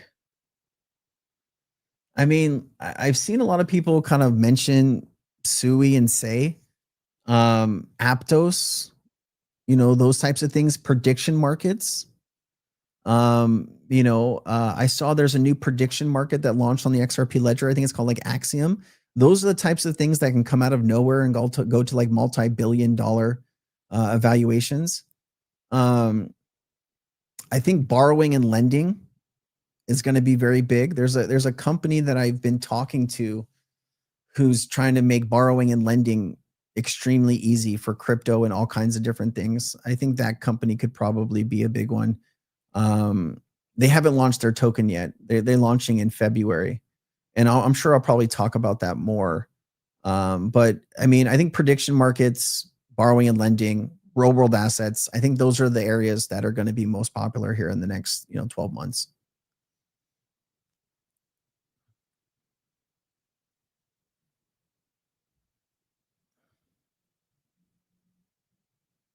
Christopher, I have not watched you in a long time. I apologize, my friend. What is your outlook for crypto this year?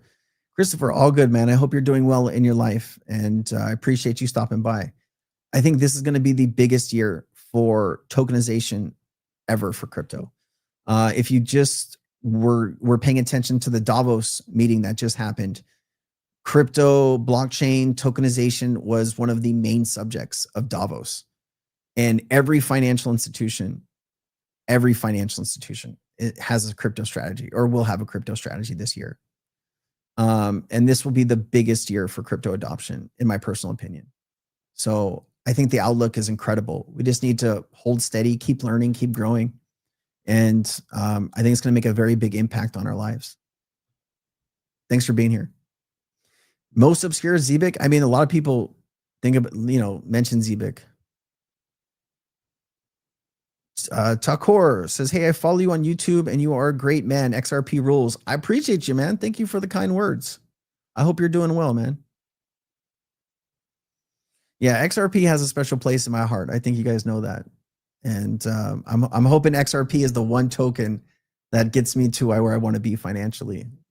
And, it's been a hell of a ride. It's been a long ride. And I think it'll all be worth it. I really do. Mad City Tech. Hey, man, I appreciate it. Thank you so much. All right, guys, with that, I know it's hard to end with all the love, but I appreciate you. We were about 2 hours into the stream, and I start to go downhill after 2 hours. Next week, 2 big interviews. If you guys can show up and support those interviews, retweet anything, share it out. I appreciate that more than you know. I'm really looking forward to these interviews. I think they're going to be incredible. I'm going to do them live too. They always ask me if I want to do it live or if I want to do it, recorded. And I always want to do stuff live. There's a special thing about doing live interviews where things could go wrong, or things could just be truly incredible. And I like to take that, that mindset. Yeah, no chipmunk voice. You're talking about, where is it? I don't even know where it is. Oh, here. Like this? Is this the voice? Yeah, I think this is the voice, right? All right. I'll see you guys next week. Have a great weekend. Spend some time with somebody you love. That's the most important. And I hope all of your crypto goes to the moon. All right. That's not the robot. That's the transformer. I can't even get that right. I'll see you guys. All right. I got a lot of good content coming out. I hope you guys like it. I hope you're learning. I hope you're growing. I'll see you next time.